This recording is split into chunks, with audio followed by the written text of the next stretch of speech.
As a former EMT and CPR instructor, I was trained on what is still today the most popular CPR manikin, the Laerdal Annie, which today has over 60% market share.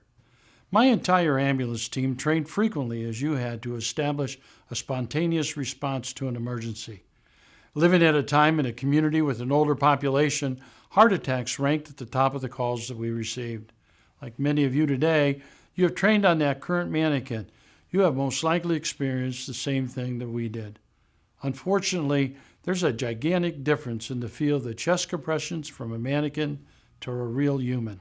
The sound of cracking ribs, the sternum on a human versus the artificial rubbery snapping of the manikin, and an important factor is that once the human chest is compressed, it does not pop back into place.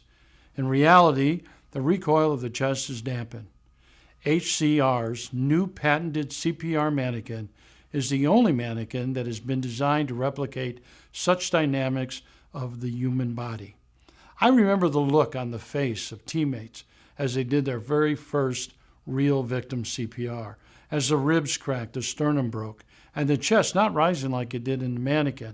It was obvious that the training we were going through was inadequate for real-life situations. Well, that has changed. HCR has created a real lifelike manikin that feels and sounds just like what you experience in the field. It is absolutely unique from anything in the marketplace today. The facts are, the American Heart Association has emphasized in its most recent guidelines that truly effective, life-saving CPR depends primarily on performing chest compressions that are 2 inches deep, delivered at a suggested 100 pounds of thrust, and performed at a rate of 100 compressions per minute. The HCR CPR Manikin is the only one that meets all of those suggested guidelines. And who doesn't remember the Bee Gees song, Staying Alive?